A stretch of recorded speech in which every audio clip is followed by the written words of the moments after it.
Hello friends, a very warm welcome to you all in this second lecture of NMR spectroscopy. So let me start with the applications of NMR spectroscopy.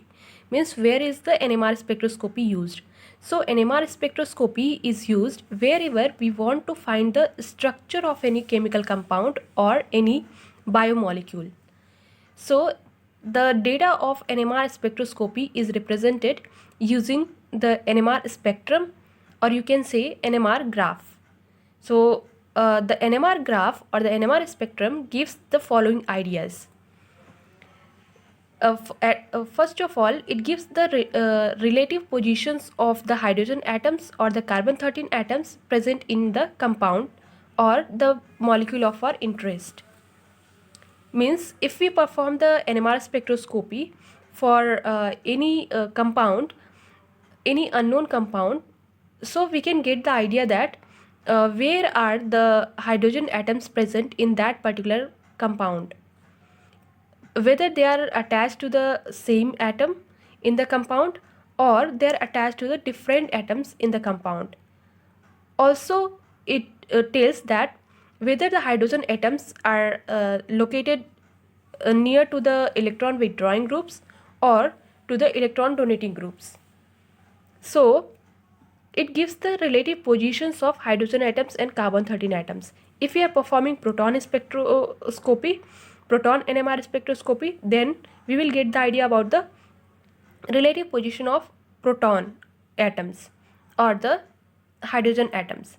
But if we are performing the carbon-13 NMR spectroscopy, we will get the idea of relative positions of carbon-13 atoms in the analyte. Next thing that we can see from NMR spectrum is that how many atoms are present, how many carbon 13 atoms or how many hydrogen atoms are present in the total compound, in whole of the compound. So basic thing was this, the application was this. Now let us see the various fields in which NMR spectroscopy is used. So in the chemical research, it is used in the chemical research. There it is used to find the structure of any chemical compound. Suppose any unknown chemical compound is there. So the chemical researchers will perform NMR spectroscopy to find that what type of compound is this.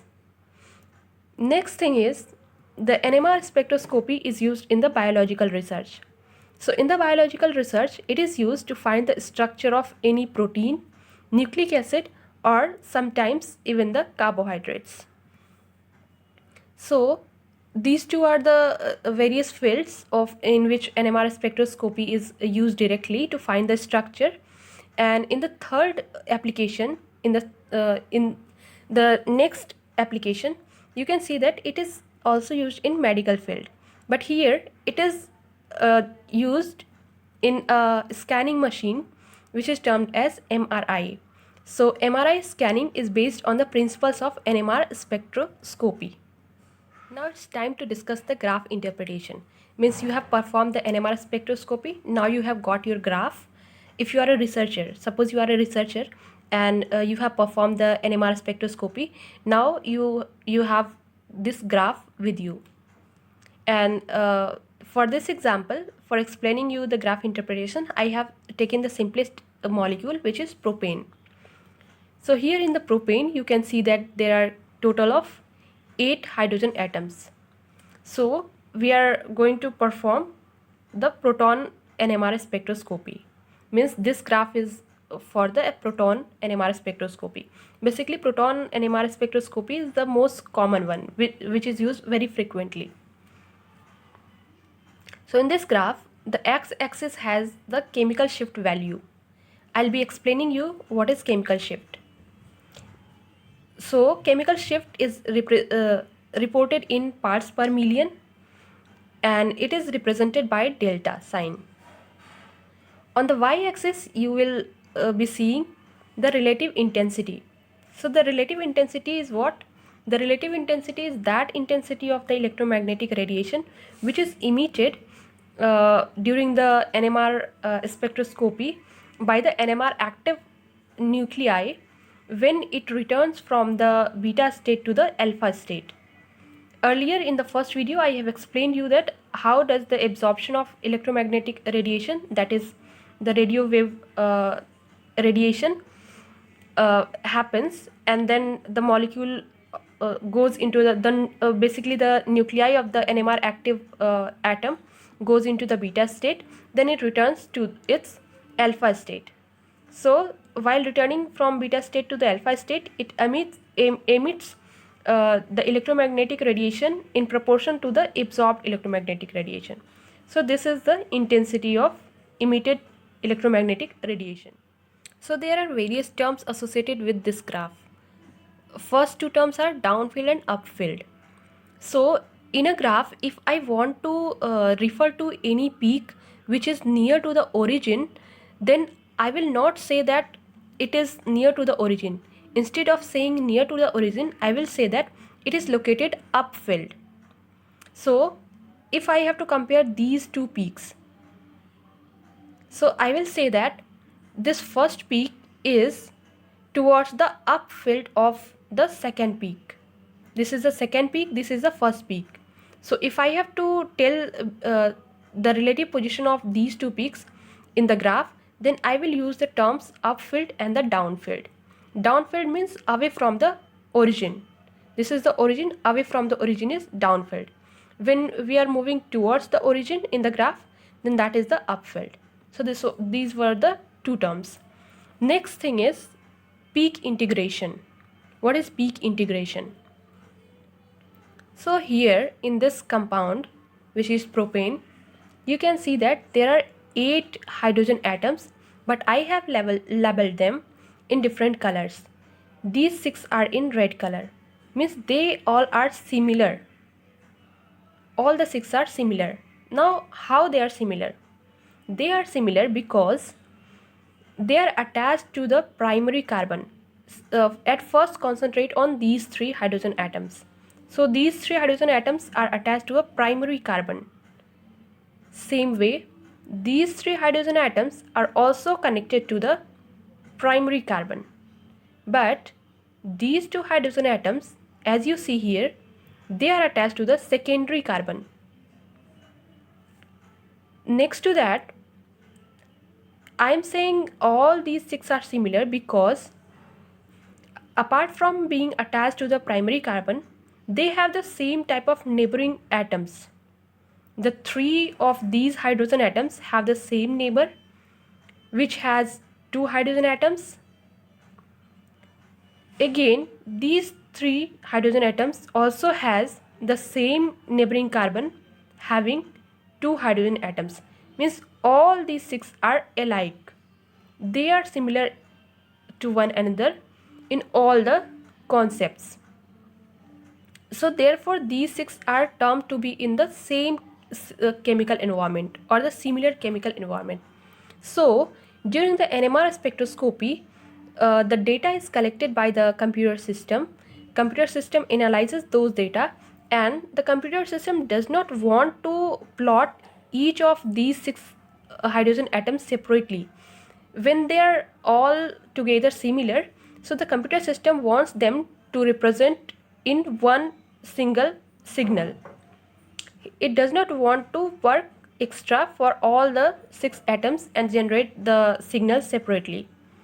So what it does, it simply integrates the peaks generated by the 6 hydrogen atoms which are similar. So this is called as a peak integration. So this particular signal is given by the peak integration of all these 6 hydrogen atoms which are similar to one another. So if you have to find that how many hydrogen atoms have got their peaks integrated in a particular signal, so this thing is calculated by the area under this signal or in area under this whole peak. If you have if you are given the graph only and you have to find the how many hydrogen atoms have their peaks integrated in this, so that idea is derived from the area under this particular signal.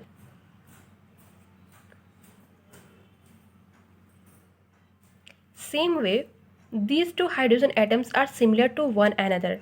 So the computer system attached to the NMR spectrometer, which is also the part of the NMR spectrometer, the computer system is basically termed as an analyzer when it is attached to the NMR spectrometer. So that computer system sees these two hydrogen atoms as identical to one another or similar to one another. So it integrates the peaks of these two hydrogen atoms and it generates one single signal. So the number of signals generated, these cluster of peaks represent one signal. These cluster of peaks, this is first signal, this is second signal. So the number of signals in the graph represents the type of hydrogen atoms present in the given compound or in our analyte. Means here you can see that there are two types of hydrogen atoms. One are these which are in similar chemical environment.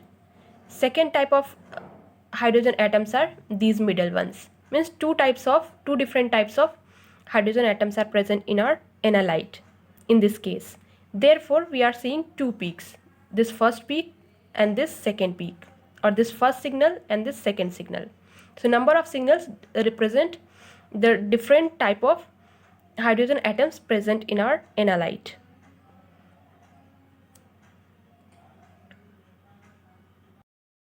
Next we are going to discuss the peak splitting. So peak splitting is governed by a rule which is the n+1 rule. Now what is n here? N is the number of neighboring hydrogens. Suppose we have to find the peak splitting by this particular hydrogen. So basically peak splitting gives the idea about how many peaks will be there in one particular signal. In this particular signal, how many peaks will be there? So 1, 2, 3 are here. So this is the idea given by the peak splitting. Now let us take example.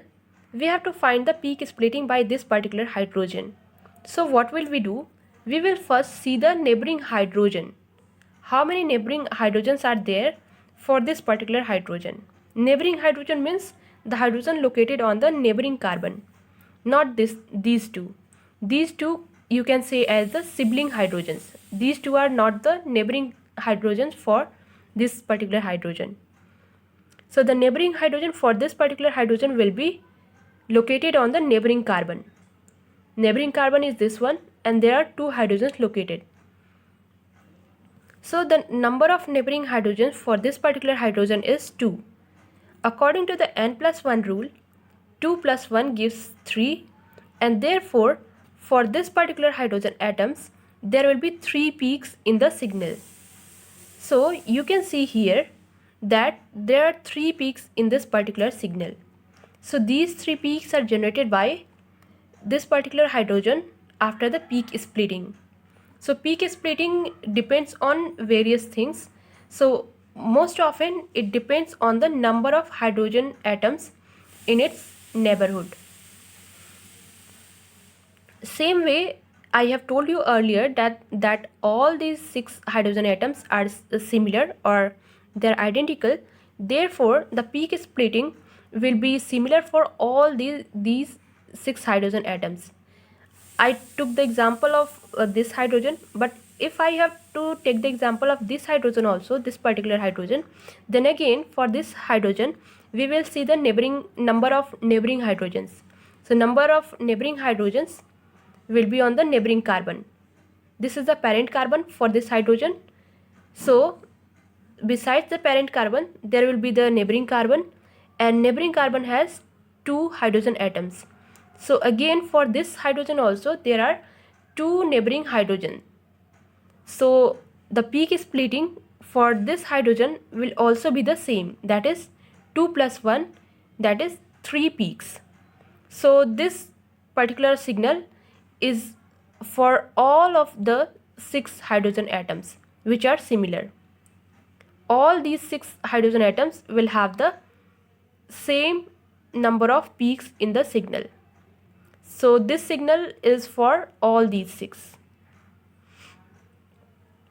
Similarly, if we see the middle one, this hydrogen, if I have to find the peak splitting or the number of peaks generated by this particular hydrogen. So what will I do? I will simply calculate the number of hydrogen atoms in its neighborhood. So for this particular hydrogen, the parent carbon is this one and the neighboring carbons are this one and this one. Means now this hydrogen has two neighboring carbons. So we have to calculate the total number of neighboring hydrogens attached to the neighboring carbons. So this is 3 and 3. 6 neighboring hydrogens are there for this particular hydrogen. So therefore, according to the n plus 1 rule, there will be 6 plus 1 means 7 peaks will be there. For this middle hydrogen, there will be 7 peaks generated because there are 6 neighboring hydrogens for this particular hydrogen. So 6 plus 1 according to the peak splitting rule, 6 plus 1 gives us 7. Same way, these two are similar. Therefore, this hydrogen will also have the same number of peaks. So when there are 7 peaks, we term this particular signal as heptate or septate, which represents 7. Then this particular signal has 3 peaks, so it is termed as triplet. So then whether a hydrogen will have a singlet, a doublet, a triplet, a heptate or whatever is decided by the number of hydrogen atoms in its surrounding, in its neighborhood. Now with the same graph, I want to explain you the chemical shift. What is chemical shift? So the chemical shift is reported in parts per million, and basically it is a reference value. So the reference compound used for the chemical shift is TMS, tetramethylsilane. So tetramethylsilane is assigned a 0 value for its absorption. You know that in the NMR spectroscopy, the absorption of frequency takes place by the NMR active nuclei. So TMS has also the NMR active nuclei and it absorbs the certain amount of frequency which is termed as 0. For the reference or by convention, it is termed as 0. Therefore, the chemical shift of TMS is 0. Now, when we have our analyte, we see that it lies somewhere downfield towards this origin. So this means that the absorption of our analyte is different from the TMS, or it is different from the reference value. So the difference between the absorption of our analyte and the TMS is termed as the chemical shift, and it is represented by delta, and there is a particular formula which is important with respect to the chemical research, but for the purpose of competitive exams of biological sciences, you need not to go through that particular formula. You just have to have the concepts of the chemical shift. What is chemical shift? So chemical shifting means diversion. So diversion from what? Diversion from the absorption frequency of the TMS.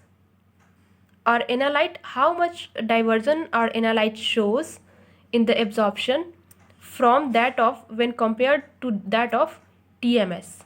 When compared to the absorption of the TMS, how much diversion is shown by our different molecules, different atoms in our analyte. So this is termed as a chemical shift. In the next video, we will be discussing different questions asked in competitive exams like CSIR, NET and DBT JRF examinations based on the NMR spectroscopy. Thank you so much for watching.